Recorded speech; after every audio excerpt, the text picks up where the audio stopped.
Bonjour à vous tous, bienvenue sur ce nouveau TP, ce TP donc associé à la carte, une carte Arduino. Alors, si vous tombez par hasard sur cette vidéo, vous êtes bien évidemment les bienvenus. Sachez simplement que ces vidéos ont pour objectif donc d'assister des étudiants en école d'audioprothèse dans le cadre de TP d'électronique numérique. Donc, ce sont des TP qui ont des vocations pédagogiques, ce pas des TP fun comme on peut avoir sur YouTube. Donc, je vous avertis. Alors, j'ai mis une timeline en description cette vidéo de façon à aider les étudiants. L'objectif dans ce TP est donc de présenter une carte Arduino. La carte Arduino, donc, et en l'occurrence le principe de fonctionnement des microcontrôleurs. Donc la carte Arduino que nous allons utiliser, ce sont des cartes Arduino Uno. Alors je ne suis pas du tout sponsorisé par Arduino, hein. Si je les présente, c'est qu'en fait ce sont les composants qui sont disponibles dans la salle de TP, donc dans lequel on effectue ces travaux pratiques. Donc c'est pour ça que je les utilise et qui sont relativement bien documentés, relativement bien faits. Donc voilà le principe. Alors, l'idée derrière ce TP associé à cette carte Arduino n'est pas de montrer des montages un peu foufou, hein. C'est les montages qui vont être présentés ici sont relativement simples. L'idée, c'est simplement de montrer comment on peut utiliser donc un microcontrôleur, qui pour info est ici, pour pouvoir utiliser, manipuler des entrées binaires et éventuellement analogiques. Donc, petit rappel sur le principe de fonctionnement. Donc, sur cette carte, vous avez ici une alimentation externe. Alors, je ne m'en servirai pas. Moi, l'alimentation se fera par le biais du port USB qui est ici. C'est un port USB-B, si je ne dis pas de bêtises. Donc, on servira ici pour l'alimentation et la connexion avec le PC, qui va permettre typiquement de faire les codes et ensuite de tester et de vérifier le fonctionnement. Pour info, les entrées binaires se trouvent sur cette plaquette de connexion. Donc il y en a un certain nombre. Alors il faut se méfier. Les 0 et 1, il ne faut pas les utiliser. Ce sont des entrées binaires série pour la transmission, réception d'infos autres de manière directe et non pas via le port USB. Les autres entrées binaires peuvent être utilisées. Alors sur ce TP, j'ai une petite déconvenue avec le numéro 2 qui ne fonctionnait bizarrement.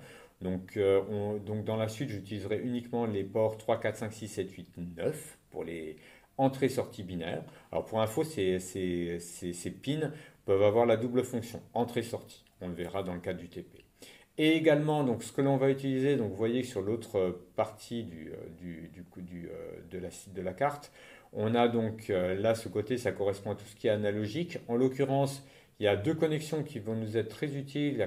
Les connexions GND, c'est la masse, et la connexion ici 5 volts. Je vous le tourne pour que vous puissiez le voir dans le bon ordre. Donc, ce sont des connexions de puissance. Donc, l'alimentation qui se fait via le câble USB, je vais les retrouver ici, et ça me permettra d'alimenter un certain nombre de composants que je vais utiliser. Idem, vous voyez ici Analog In, ce sont des entrées analogiques et qui sont converties par le biais d'un CAN, convertisseur analogique interne à la carte, sous forme numérique. Et on s'en servira dans le cadre du dernier montage.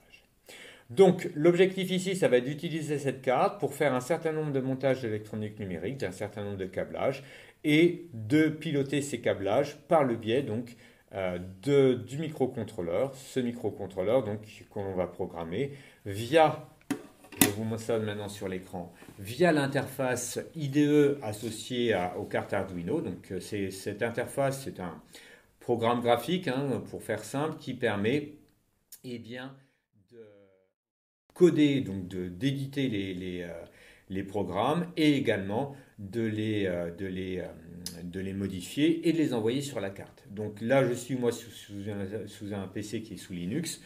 Vous serez sous Windows, mais le principe est le même. Vous retrouverez de la même manière donc, le programme Arduino IDE.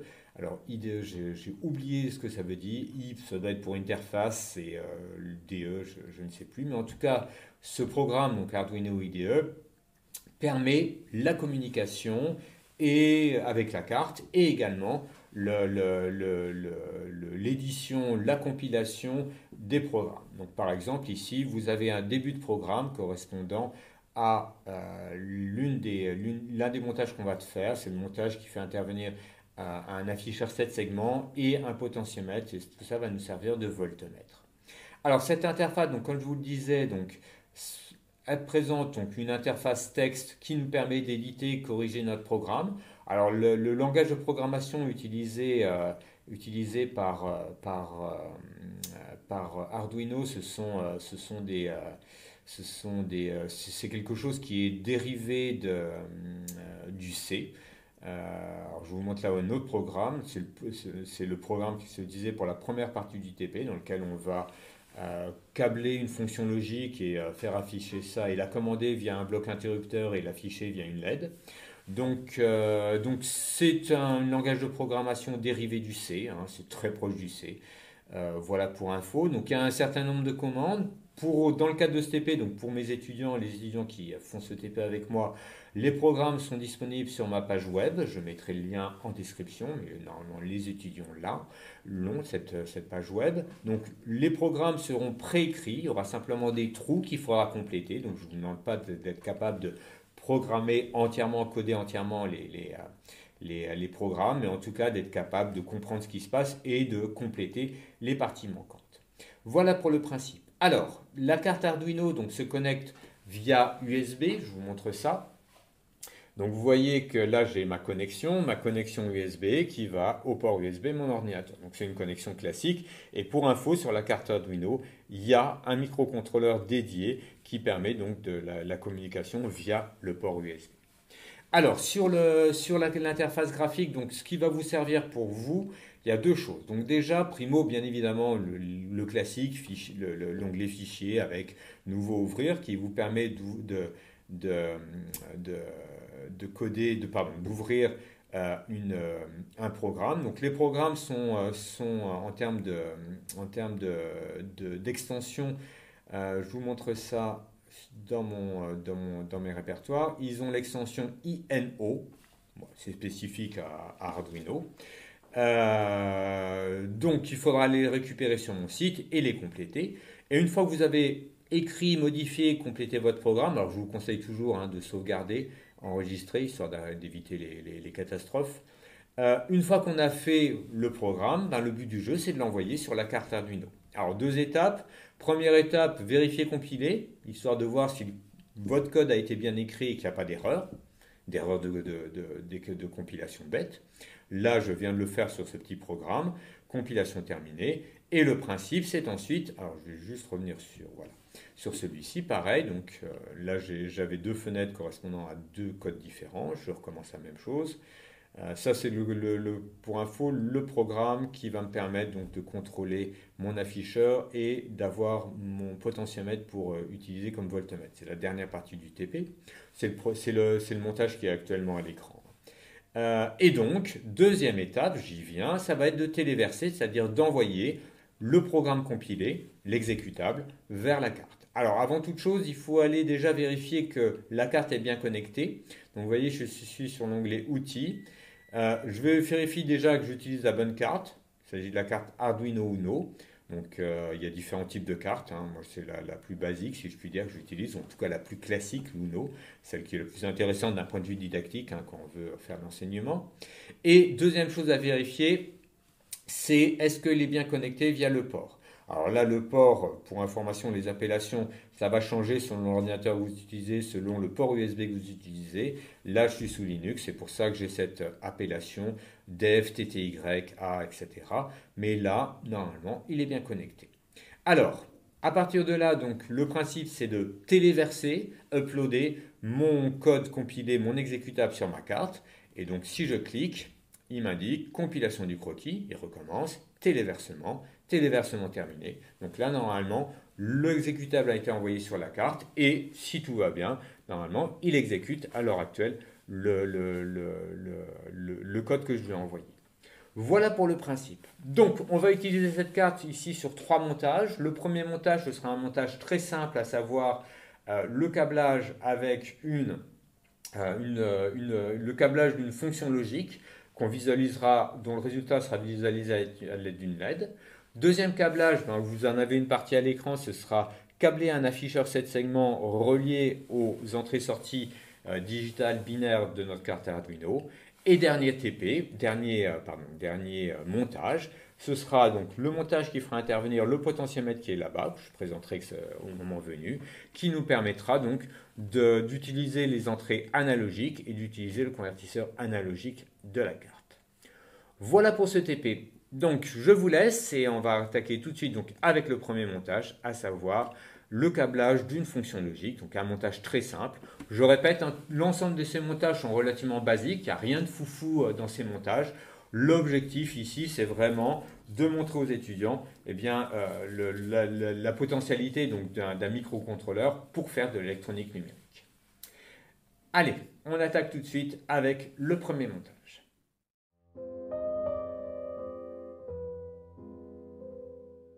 Donc dans ce premier montage associé à cette carte Arduino, nous allons réaliser donc un montage très très simple. Il va simplement consister à réaliser donc des entrées logiques. Donc vous voyez que ici j'ai câblé avec mon bloc interrupteur trois entrées binaires. Donc j'ai trois résistances qui sont ici, qui vont me servir techniquement à générer mes entrées binaires, mes trois entrées binaires ABC. Ces trois entrées binaires, comme vous pouvez le voir, sont reliées à ma carte Arduino. Elles sont reliées, donc ce sont les trois fils noirs, jaunes et bleus. Elles sont reliées aux entrées digitales, aux entrées binaires de ma carte Arduino. Donc la première entrée, elle est reliée à l'entrée numéro 2. La première porte binaire, enfin, entrée binaire est reliée à l'entrée numéro 2, la suivante au 3 et la dernière au 4. Donc on a trois entrées qui correspondront au ABC.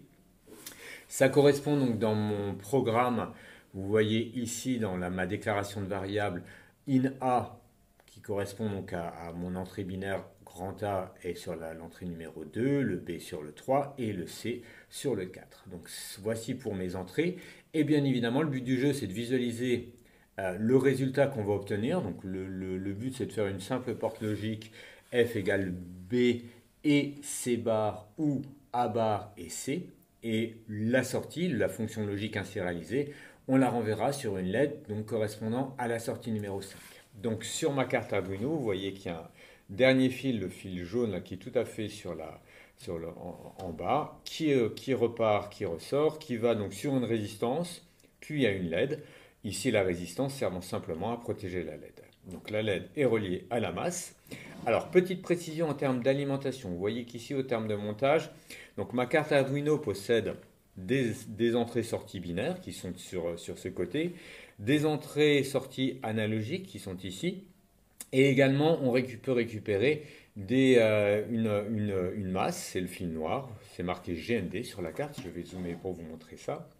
Donc sur la carte on voit qu'il y a un GND qui est la masse, et également il y a un plus 5 volts, je vous le mets sur la tranche, vous allez voir, voilà. Vous avez un plus 5 volts qui me permet de récupérer le 5 volts de l'alimentation.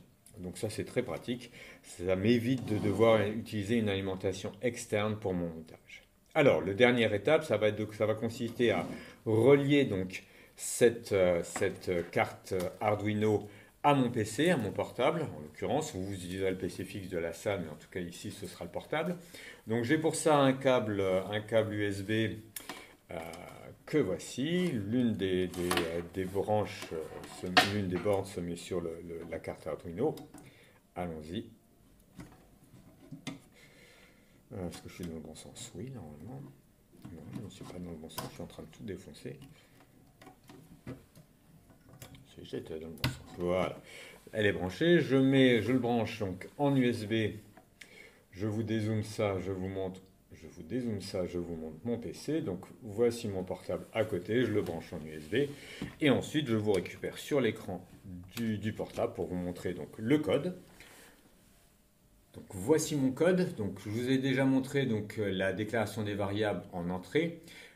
Alors ça, c'est simplement des variables qui vont me permettre d'assigner les entrées binaires logiques. Et ensuite,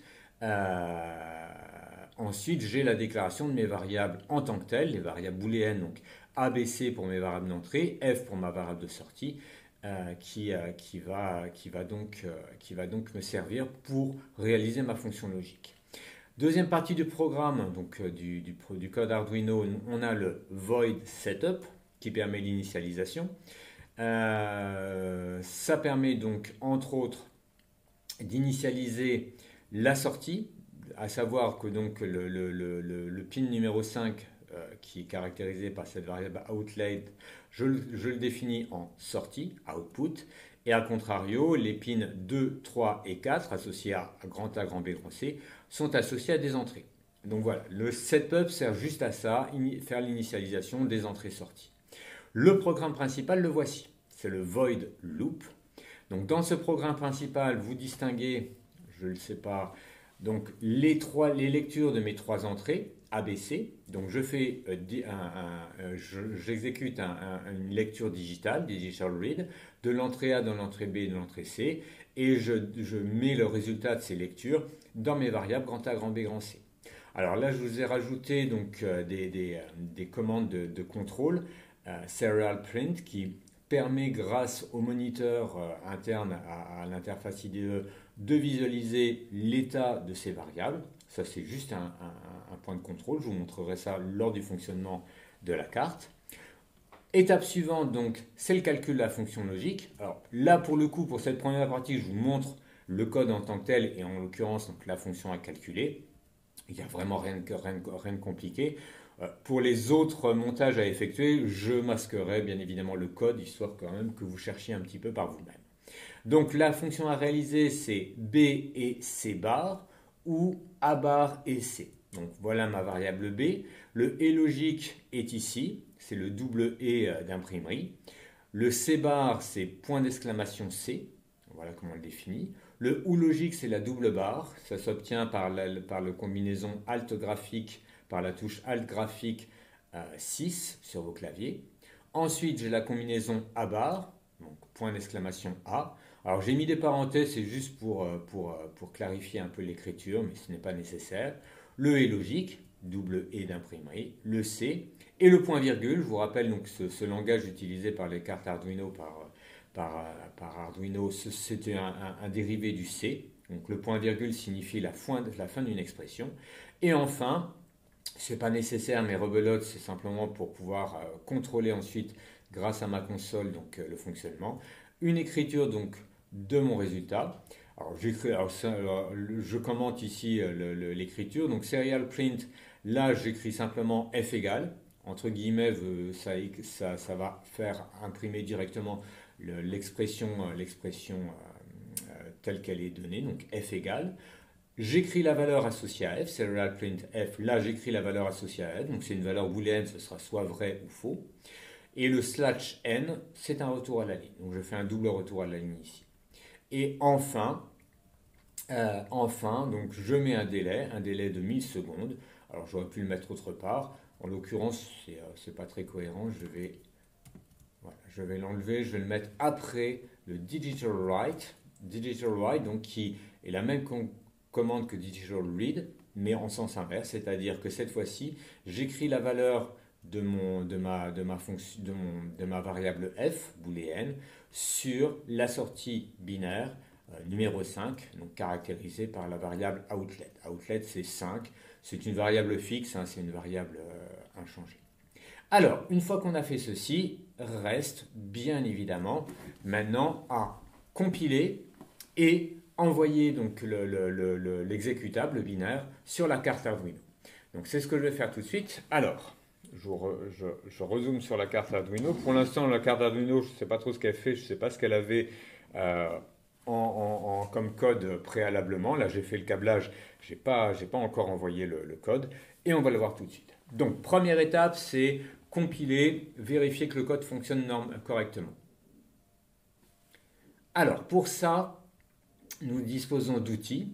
Alors déjà, premièrement, donc, il va falloir choisir le type de carte. Il s'agit ici d'une carte Arduino Uno. Donc il en existe de nombreux types. Je ne sais pas du tout mon objet de faire une présentation des cartes Arduino. Comme je vous l'ai dit, j'utilise la carte qui pour nous est disponible dans la salle de TP. Donc il s'agit de la carte Arduino Uno. Il y a également le choix du port de communication. Ici, il est branché en USB, donc il va se connecter via le répertoire dev, c'est du Linux, je n'entre pas dans ces détails. Donc il faut choisir le port. Quoi qu'il en soit ici, une fois qu'on a fait ça, on va enfin pouvoir, alors une fois que la carte est reliée, connectée, on va pouvoir donc compiler le programme. Donc la vérification se fait par le biais de croquis. Alors, croquis, je trouve ça pas très élégant, je pense que c'est une mauvaise traduction de l'anglais. Donc vous avez vérifier, compiler, téléverser. C'est ce qui va nous intéresser. Alors on peut faire directement téléverser, on va déjà faire vérifier, compiler, simplement pour vérifier que notre programme est bien écrit, qu'il n'y a pas d'erreur. S'il n'y a pas d'erreur, il va nous le dire. Là, il fait la compilation, comme vous pouvez le voir. Et il vous dit que le code, utilise donc 2,6 kilooctets, 8% de 1, blablabla. Et a priori, il n'y a pas d'erreur. Donc s'il y avait une erreur, il nous l'aura indiqué. On peut s'amuser à créer artificiellement une erreur. Vous voyez là, j'enlève un point virgule. Normalement, ça va créer une erreur à la compilation. Je vous montre ce qui se passe. Vérifier, compiler. Voilà. Erreur de compilation. Alors, la problématique, est-ce qu'il nous donne des indications? Oui, quand même, il nous donne des indications où est-ce que l'erreur se trouve. Donc, ça permet de débugger le programme. Ici. Je vais un peu augmenter la taille. Voilà, c'est quand même plus agréable. Alors, je remets mon point virgule que j'avais retiré. Le point virgule, je rappelle, sert à dissocier des lignes de code et à indiquer la fin d'une commande ici en C. Allez, je recommence, je recompile, vérifier compiler pour voir si j'ai bien corrigé mon erreur. L'erreur est corrigée. Et maintenant, je vais, à proprement parler, téléverser sur ma carte. Je téléverse. Si j'y arrive. Voilà, je téléverse. Donc, il refait une compilation. C'est pour ça que je vous avais dit que la compilation se fait en fait quand on fait le téléversement. Ici, donc, ma carte, normalement, le code a été envoyé sur la carte Arduino. Et le but du jeu, ça va être de vérifier si la carte fonctionne correctement. Alors, je vous montre tout de suite la table de vérité qui est attendue par rapport à notre fonction logique. Et on va vérifier par rapport à la carte si celle-ci fonctionne correctement. Alors, juste avant, voilà. Je vous montre, donc vous voyez, je vais refermer, j'ai été trop rapide. Vous voyez donc sur la fenêtre IDE, l'interface graphique de la carte Arduino, il y a ici en haut à droite une loupe avec moniteur série. Alors c'est là dans ce moniteur, cette console, je pense que c'est plus indiqué de parler de console, que va être imprimé bien, toutes les indications que j'ai mis dans mon code. Vous voyez dans le code j'avais mis des serial print qui sont donc des écritures à l'écran. Ça se fait dans une console et ces écritures donc se retrouvent sur ce moniteur série. Alors si je l'ouvre donc, on voit bien, les affichages de mes variables logiques. Donc là actuellement, l'état de mes variables logiques, c'est la variable A binaire est égal à 1, B est égal à 1, C est égal à 0 et le résultat de la fonction logique est égal à 1. Alors on va voir tout de suite si ça fonctionne. Je change par exemple la variable A, qui ne fonctionne pas. Le B fonctionne, le C fonctionne, mais le A ne fonctionne pas. Je vais regarder ce qui se passe.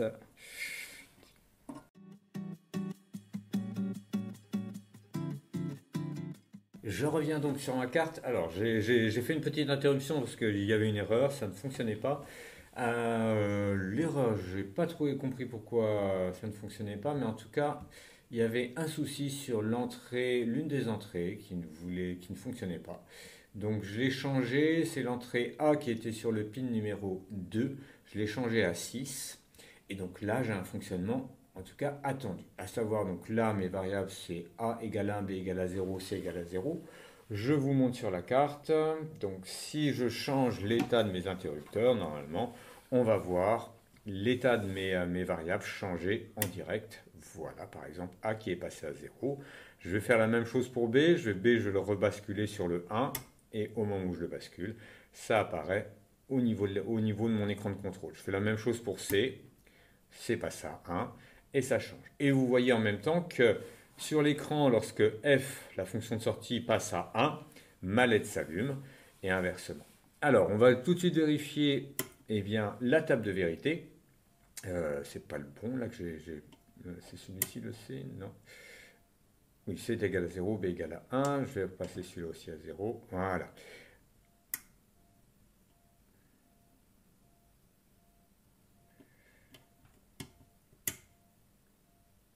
A égale à 0, B égale à 0. C'est un peu rock'n'roll. B passe à 1. Ok, tout va bien. Donc, on va vérifier la table de vérité tout de suite. Je vous la présente, je vous l'écris sur une feuille de papier et on va voir si ça fonctionne. La table de vérité est assez simple techniquement puisque le principe c'est j'ai la fonction logique B et C bar, A bar et C. Donc la fonction logique sera vraie si B est vrai, C est faux. Donc je regarde sur ma table de vérité. B est vrai, C est faux. Ça me fait un logique. Peu importe A. Et inversement, ce sera également vrai si C est égal à 1 et A est faux. Donc A faux, C1, les voici. A faux, C1, j'ai un vrai logique. A faux, C1, j'ai un vrai logique. Alors je mets ça de côté. Je vais le garder pour avoir à l'œil. Ça, c'était mon multimètre que j'ai utilisé pour trouver mon erreur, parce qu'il y avait une erreur. Je prends mon stylo, on va commencer. Je vais tout mettre à 0, histoire de démarrer sur une bonne base. A égale à 0, B égale à 0, C égale à 0. Logique, j'ai 0. On va mettre A à 1. Normalement, ça doit rester à 0. A1, 0. Je continue. A1, A0, B1, C0. La LED s'allume.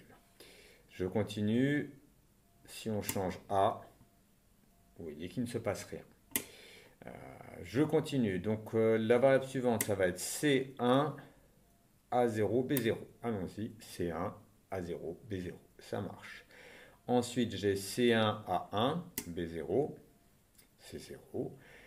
C1, B1, pardon, je fais n'importe quoi. Je rappelle, dans ma convention, le A est ici et le C est ici. Je vais zoomer un tout petit peu. Voilà. Donc, la variable suivante, c'est C égale 1, B égale à 0, A égale 1. Allons-y, je suis revenu à 0 partout. Donc, C1, A1. Pardon, c'est pas le bon. Pouf, si c'est le bon. Je me mélange les pinceaux dans mes interrupteurs. Je vous rappelle, il y a 7 blocs interrupteurs, j'en ai utilisé un sur deux. Donc, C1, B1 et A0, ça nous fait bien la bonne combinaison. Je suis à l'avant-dernière, sur ma table de vérité.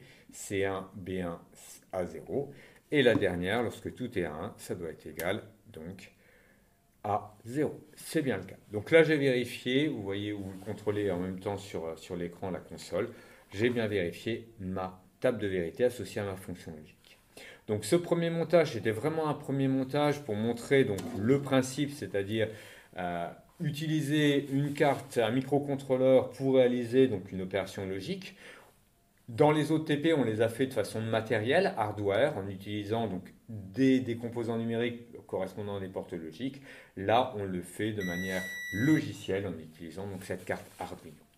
Voilà pour ce premier montage. On va continuer donc dans la suite des choses en câblant donc un afficheur 7 segments de manière à pouvoir visualiser, comme on l'a fait précédemment avec le décodeur BCD, mais de manière matérielle, observer l'affichage de chiffres décimaux sur un afficheur 7 segments. Allez, à tout de suite.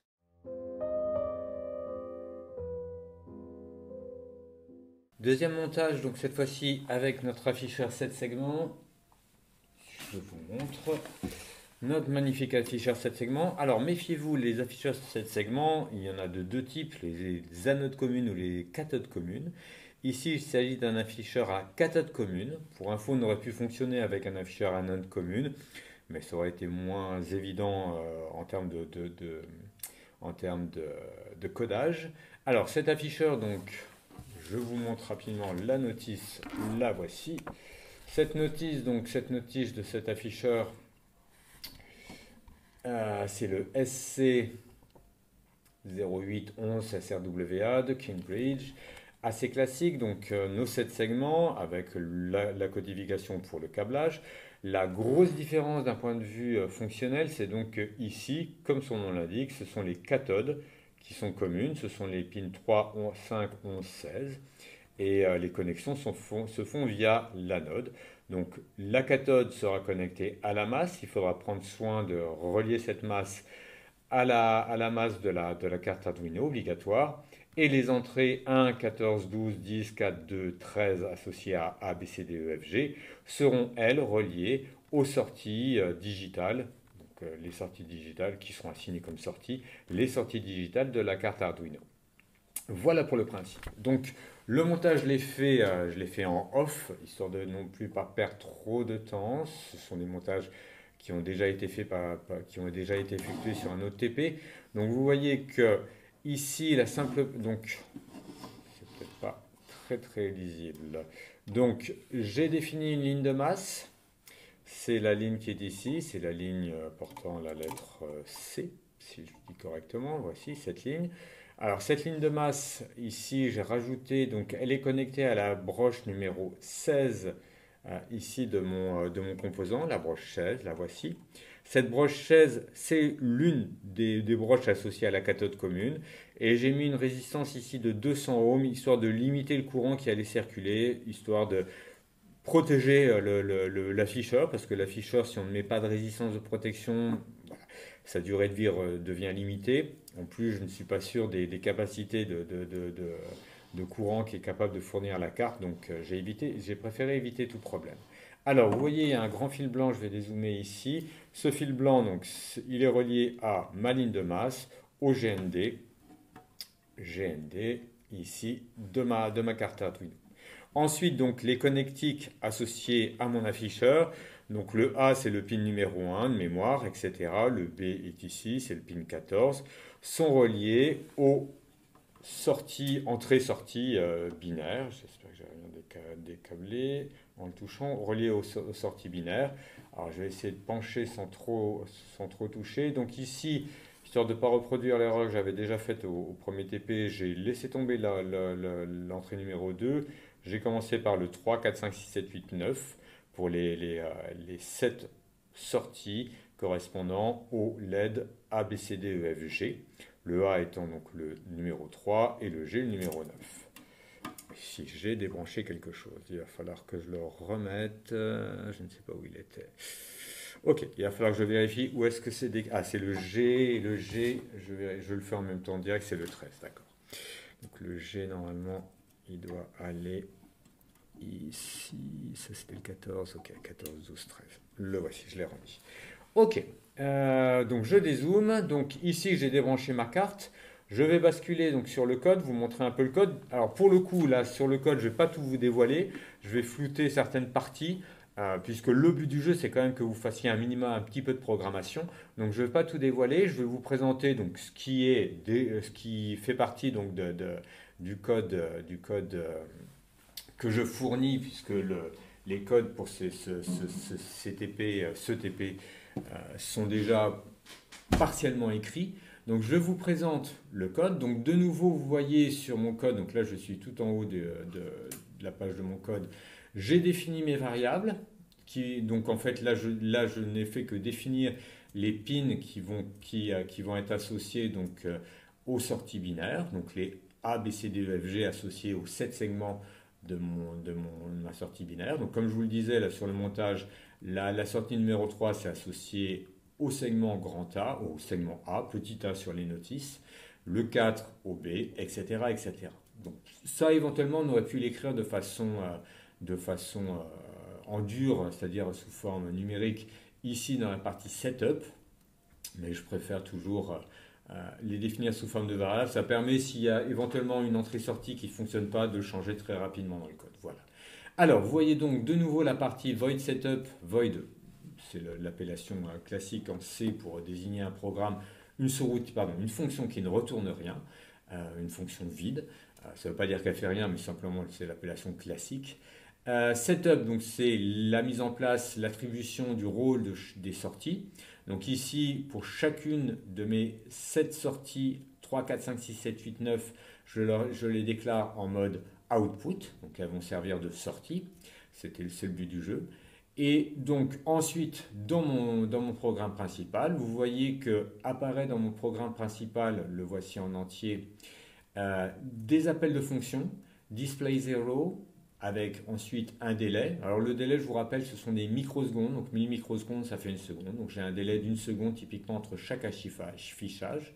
Donc display 0, je vais vous le montrer tout de suite, il fait partie donc, des sous-routines, des fonctions, pardon, qui sont déclarées, que je donne dans le programme préécrit. Donc c'est une fonction qui permet donc l'affichage du zéro.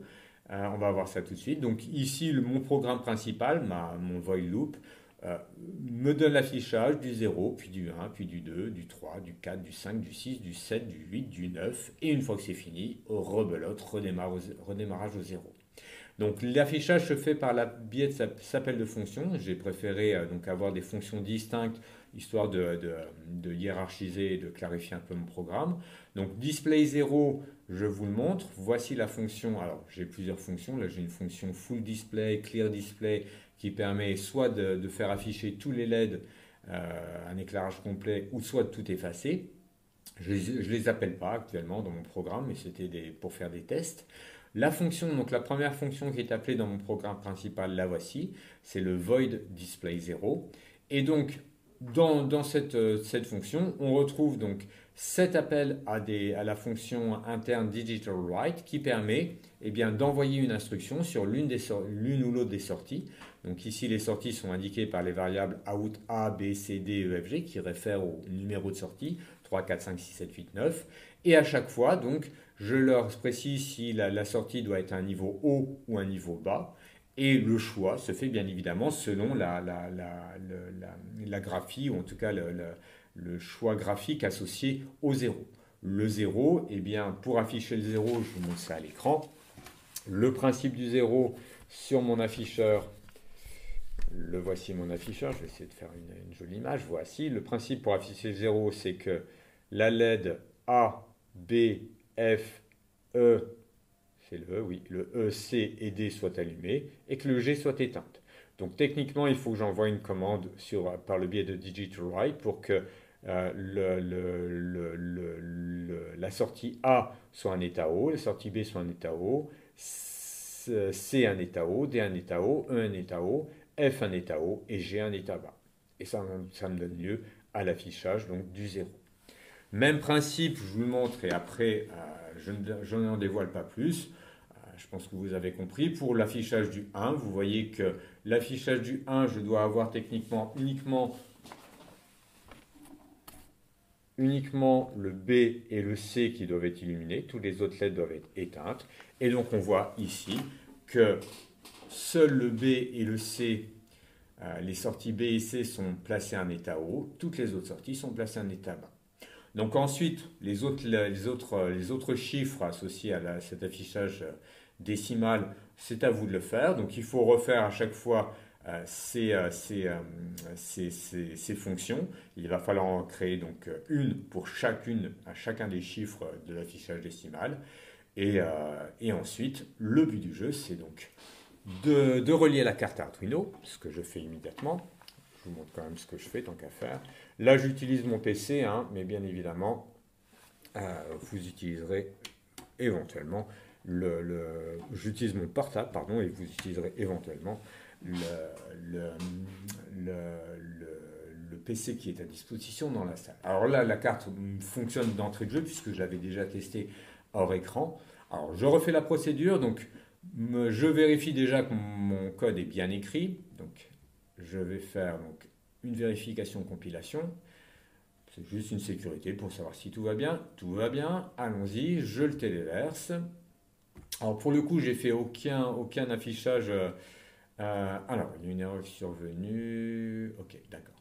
Donc, j'ai oublié de réattribuer le port de communication. Donc, je réattribue le port de communication. Voilà. Je vérifie si ça s'est fait correctement. Port. Ok, il est attribué. Donc, j'avais oublié d'attribuer le port. Comme comme j'avais enlevé le câble USB, c'est pour ça que le port n'était plus attribué. Il faut le faire à chaque fois. C'est un peu contraignant avec les cartes Arduino, mais bon.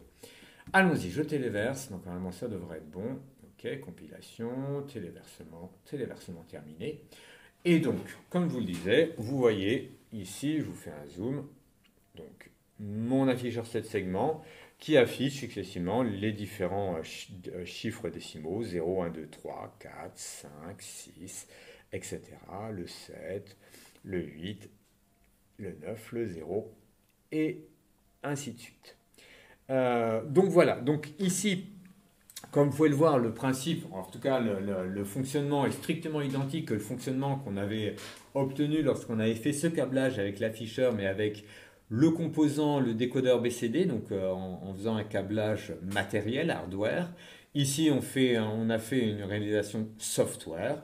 Et si on veut faire afficher autre chose sur l'afficheur, ben, il suffit de changer éventuellement le programme. Alors, je vous propose juste une petite modification pour le plaisir, histoire de faire un petit quelque chose en plus par rapport à ce qui est proposé. Je vais créer en direct live une nouvelle fonction. Alors, qu'est-ce qu'on va faire? Tiens, ben, je vais afficher la lettre E. C'est tout à fait possible avec cet affichage. Je vais donc créer une fonction E-display. Pour afficher le E, je vous montre ça à l'écran. Eh bien, si je veux faire afficher un E, j'entends un E de l'alphabet, il faut que A, F, G, E et D soient l'état haut et que B et C soient l'état bas. Donc, je vais modifier mon programme en conséquence. Donc, je vais mettre à l'état bas les pins B et C. Donc, je change la high en low. J'ai dit B et C, ok, en low. Voici.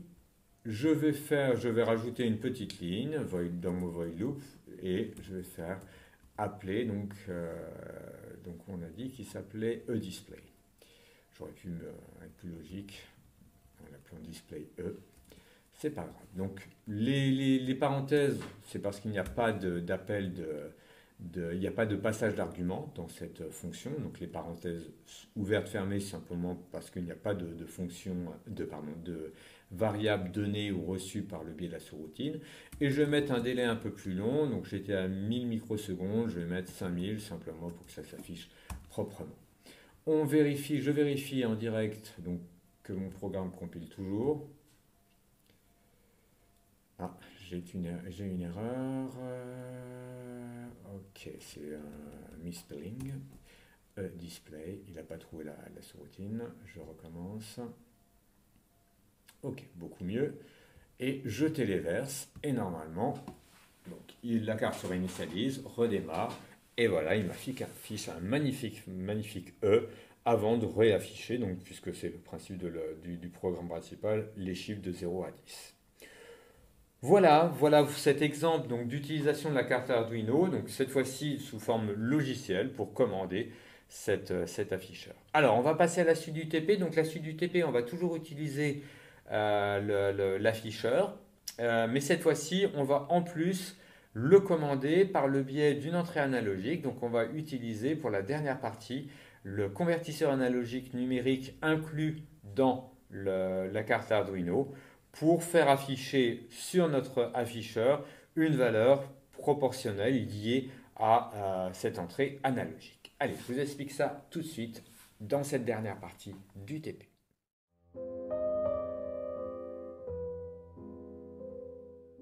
On va donc utiliser pour cette dernière partie du TP, si je débranche des fils, ça ne va pas aller. Cette dernière partie du TP, on va utiliser donc un potentiomètre. Un potentiomètre, c'est cet objet que vous avez ici.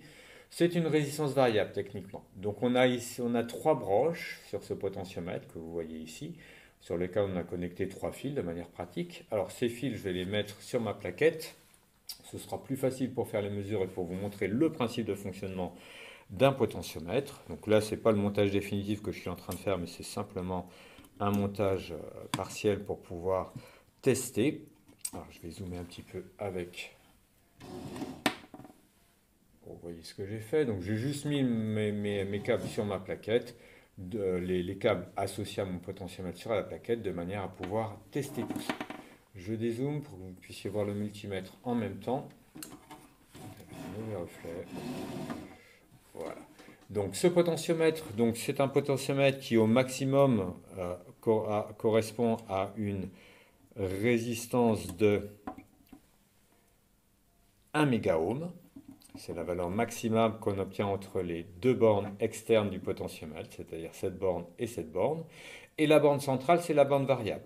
Donc cette borne variable, je vais mettre la fiche du multimètre dessus. Cette borne variable varie. Pourquoi ne marche-t-il pas? pas au bon endroit peut-être. Voilà. Cette borne variable est liée donc à la position de la molette rotative. C'est ça, c'est le principe d'un potentiomètre. Donc là, pour information, je suis en butée sur un des côtés. Je suis au maximum de la résistance, 1 mégaohm.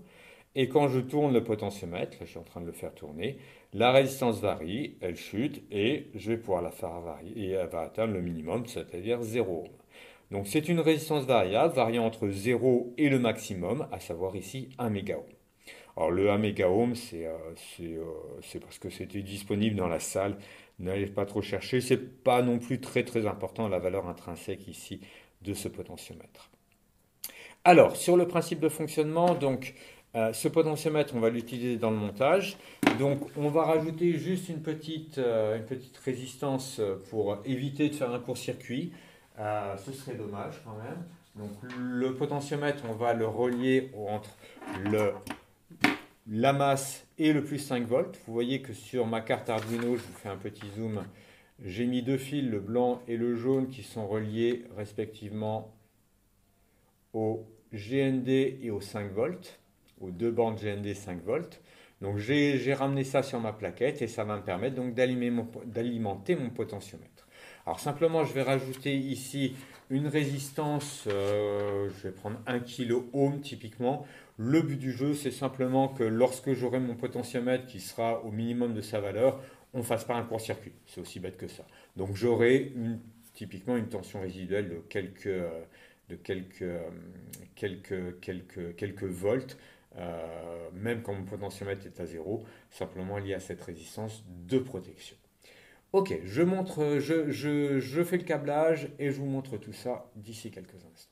On est reparti pour cette dernière partie, donc associée à ce que j'ai appelé voltmètre. C'est une grande, c'est un peu un abus de langage. Grosso modo, l'idée, c'est donc d'utiliser le potentiomètre que je viens de vous présenter, pour définir une tension qui sera lue via une entrée analogique. Pour info, donc la carte Arduino possède 5 entrées analogiques, notées A0, A1, A2, A3, A4, A5, qui sont ici. Je vous fais un petit zoom. Voici les entrées analogiques. Donc j'en ai utilisé qu'une seule, l'entrée A0, qui est donc reliée, c'est le grand fil blanc que vous avez ici, qui est relié à la partie variable de mon potentiomètre. La partie variable, c'est ce fil blanc qui est ici, pouf, pouf, pouf, et ils sont reliés ensemble. Donc techniquement, ce que ça me permet d'envoyer une tension analogique. Alors ici, cette tension, le potentiomètre, je l'ai relié d'un côté au 5 volts, 5 volts fournis par la carte, le 5 volts, et de l'autre côté, j'ai donc, c'est le fil jaune, j'ai donc cette résistance de 1 kΩ, et ensuite ça va à la masse. Donc là, le principe, c'est que je vous montre ça au multimètre, comme ça, je pense que ça va vous convaincre. Donc le principe, je vous montre ça, je mets donc ma borne noire, mon COM de mon multimètre ici. Je me place ici, vous voyez, j'ai quasiment 0 volts. Je vais tourner mon potentiomètre. Voilà, je l'ai un peu tourné. Et il y a un fil qui s'est défait, bien évidemment. C'est lequel? C'est la masse. Je la remets.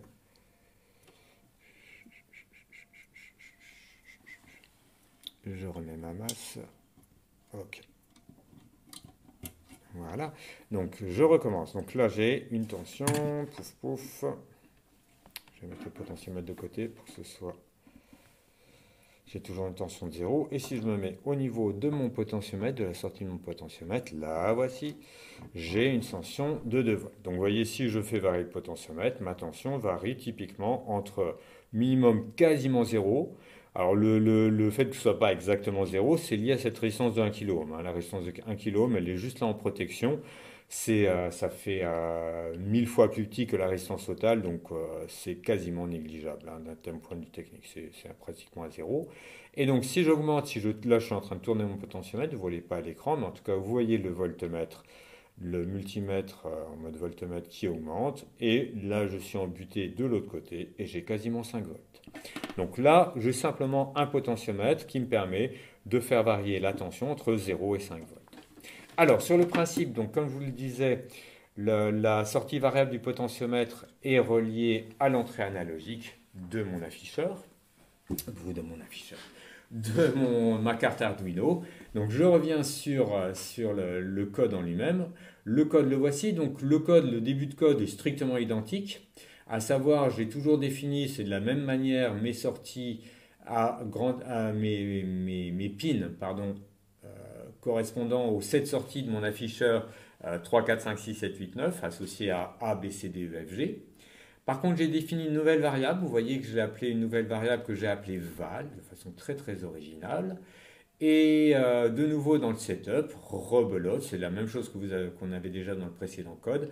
Le void setup, vous le voyez, il permet de définir de la même manière comme sortie les pins 3, 4, 5, 6, 7, 8, 9 associés à l'afficheur A, B, C, D, E, F, G.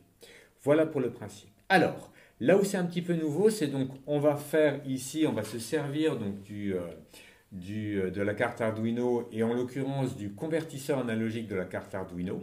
Alors c'est un convertisseur analogique numérique qui fonctionne sur 10 bits. C'est un choix technologique, c'est pas mal. 10 bits, ça permet de faire déjà quelques petites choses. Et techniquement, 2 puissance 10, ça permet d'obtenir 1024 états distincts en sortie. Donc techniquement, ici, bien évidemment, sur ces entrées analogiques, il ne faut surtout pas dépasser 5 volts, puisque 5 volts étant la tension d'alimentation et également la tension de référence de ce convertisseur, si on le dépasse, il risque d'avoir des choses pas très sympathiques qui se produisent, au sens où on risque soit de griller la carte, voire de griller le PC, parce qu'envoyer plus de 5 volts sur une entrée USB, c'est jamais trop recommandé d'un point de vue informatique. Donc ici, l'entrée analogique, j'ai fait un montage exprès qui varie entre 0 et 5 volts, c'est pour ça que j'ai utilisé l'alimentation de ma carte. Et l'idée, c'est que cette conversion donc, de cette tension analogique sous forme numérique, alors la variable val dans mon programme va récupérer cette valeur et elle sera typiquement proportionnelle à la tension analogique. Typiquement val, ce sera donc une variable entière, integer. Pour la valeur, quand j'aurai 0 volt, ce sera associé à la combinaison binaire 0, 0, 0, 0 10 fois. Et inversement, quand j'aurai mes 5 volts, ce sera associé à la plus grande combinaison binaire, c'est-à-dire que des 1 sur les 10 bits. Donc en termes de conversion décimale, donc, le 0 volt correspondra en décimale à un 0 et inversement, le 5 volts correspondra, quand il y aura la conversion numérique, donc si je traduis en décimale, ça correspondra à 1024. Alors le but du jeu, ça va être de faire un programme qui va typiquement afficher une valeur, donc soit de 0 à 5, vous voyez que là il y a un 5 qui est affiché, selon la valeur analogique en entrée. Si j'ai 0 volt, il m'affiche 0. Si j'ai une tension comprise, alors le code tel que je l'ai écrit, le but du jeu pour moi c'était, si c'est compris entre 0 et 5, j'essaie de retrouver en même temps, voilà, l'énoncé du TP. Donc sur l'énoncé du TP, vous verrez donc les recommandations que je vous donne, c'est que je veux un affichage correspondant à 0 si mon entrée analogique est comprise entre 0 et 0,5 volts. Faire un affichage du 1 décimal si la tension est comprise entre 0,5 et 1,5, etc., etc. Donc c'est typiquement le principe d'un voltmètre. Les voltmètres numériques que vous avez dans les salles sont basés sur ce principe, pour information. Il y a un convertisseur analogique numérique et selon la valeur numérique renvoyée par le convertisseur, il fait un affichage associé à la valeur de tension. Alors ici, donc, il va falloir utiliser dans votre programme des conditions, des if. Alors je vous montre la première condition, je ne vous en montre pas plus. Typiquement, donc, il va falloir utiliser les instructions if then else du C. À savoir que le principe, c'est qu'il va falloir se poser la question, je sais que 0 volt correspond en termes de conversion numérique à 0, 1024 correspond à plus 5 volts, donc la question c'est de définir des intervalles pour la variable val, de sorte que, eh bien, pour les valeurs de tension qui m'intéressent, donc par exemple le 0, ça va être compris entre 0 et 0,5 volts, eh bien, qui me fasse l'affichage du chiffre sur mon afficheur correspondant. En l'occurrence, quand je traduis donc En termes numériques, la condition que la tension analogique, si elle est comprise entre 0 et 0,5, ça affiche 0. Ici, vous voyez dans mon programme, ça se traduit pour ma variable val, ma variable donc numérisée, à une condition que ce soit comprise entre 0 et la valeur 102. Et ainsi de suite pour toutes les autres valeurs, jusqu'à donc 1024 pour l'affichage du 5. Voilà pour le principe. Donc, pour information, donc, vous voyez sur mon programme, j'ai juste rajouté ici des serial print, histoire de pouvoir utiliser la console et de vérifier que mon potentiomètre, en tout cas la valeur envoyée, correspond bien aux variations que je donne sur mon potentiomètre. Donc on va vérifier ça tout de suite ensemble. Alors, même principe, hein, je vérifie déjà le choix de la carte. Est-ce que le port est rattaché? Tout va bien. Le croquis, je vérifie que j'ai correctement fait mon code. Alors bien évidemment, je ne vous ai pas dévoilé tout le code puisque le but du jeu, c'est que vous codiez par vous-même le reste du code, en savoir les autres conditions sur le code, les autres conditions if. Je vous aiderai bien évidemment si vous avez des difficultés au cours du TP, hein, soyez rassurés. Et maintenant, je vais téléverser. Alors, il a déjà été téléversé, donc je le téléverse sur le principe, puisque là, il est déjà fonctionnel. Donc, au moment du téléversement, la carte s'arrête quelques instants, puis reprend son fonctionnement normal. Et donc, je vous montre en même temps, alors, comment je vais faire ça? Alors, je vais rajouter le voltmètre. Je vais simplement là j'ai déjà une borne sur la masse, je vais rajouter une borne sur la partie variable du potentiomètre, ça nous permettra, en même temps que je fais varier la connectique du potentiomètre, de visualiser la tension au multimètre. Donc ce sera une double sécurité, une double vérification. Donc je connecte ça et on va regarder ça ensemble. Donc là je mets directement. Décidément, j'ai pas des fils assez longs. Donnez-moi juste un instant. Je prends un grand fil. Voici un grand fil. Je recommence mon opération. Donc là, je répète, le but, c'est juste de pouvoir connecter en dur mon multimètre au potentiomètre sans avoir à tenir en même temps les fiches du multimètre, ce qui n'est pas très pratique. Allons-y. Donc, vous voyez, j'ai pris des fiches bananes, je les mets sur mon multimètre, le COM sur le COM. Donc le COM va à la masse. Vous voyez que le fil noir ici, je l'ai relié à la masse. Et le rouge, je vais le relier sur la sortie du potentiomètre. Donc là, j'ai directement un affichage de la valeur associée à mon potentiomètre. Donc 4,8 volts. J'ai l'affichage 5. Je vais changer la valeur du potentiomètre.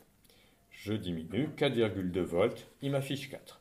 Et normalement, si j'ai bien écrit mon programme, il doit rester à 4 tant que je suis au-dessus de 3,5 volts. Donc là, je suis à 3,7. Je me dégage ma main. Et dès que je vais passer en dessous de 3,5, normalement, voilà, il affiche un 3. Donc là, mon programme fonctionne parfaitement, en tout cas tel que je l'avais écrit, à savoir avec cette condition que lorsque ma variable, par exemple, est comprise entre 2,5 et 3,5 volts, ma tension, j'affiche un 3, etc., etc. Alors bien évidemment, les multimètres ici, multimètres numériques, ont plusieurs digits, chiffres décimaux. Là, j'en ai qu'un. C'est juste un TP didactique. Hein. Allez, je donne... Ok. Je vous montre les autres valeurs. Donc là, je me rapproche de 2,5. Dès que je vais passer en dessous de 2,5, normalement, il va m'afficher un 2. On va voir si ça marche. Oui, magnifique. Allez, je descends. Dès que je vais passer en dessous de 1,5, il va m'afficher un 1, théoriquement. Ça fonctionne. Et dès que je vais passer en dessous de 0,5, je devrais avoir un 0. Et voici. Voici pour le fonctionnement. Donc la seule difficulté, à mon sens, c'est bien évidemment câbler correctement le potentiomètre. Il n'y a pas de grosse difficulté. Et également compléter le code pour qu'il fasse l'affichage correct associé à la valeur de tension qu'on injecte sur l'entrée du CAN. Pardon. Voilà, donc cette partie du TP avait pour objectif de vous montrer donc comment fonctionne le CAN de notre carte Arduino. Donc elle a, pour info, hein, il y a un autre TP, donc le TP CAN, dans lequel on fait le câblage complet du CAN sous forme matérielle avec un convertisseur numérique analogique avec un comparateur, etc. Ici, tout est intégré dans la carte. Voilà pour le principe. Alors, ceci terminé, donc ce dernier montage pour cette carte Arduino. Je répète, hein, la grosse difficulté, c'est le code éventuellement. Alors, beaucoup d'étudiants de nos jours ont fait du Python. Le C est un peu moins sympathique que le Python. C'est quand même un langage assez puissant. Euh, mais très franchement, hein, les codes sont déjà partiellement écrits, donc je ne pense pas que ça pose vraiment de difficulté. Voilà, je vous laisse sur ce dernier montage. J'espère que le TP vous aura plu. Et donc, ceci conclut cette série sur les TP. Merci à vous tous.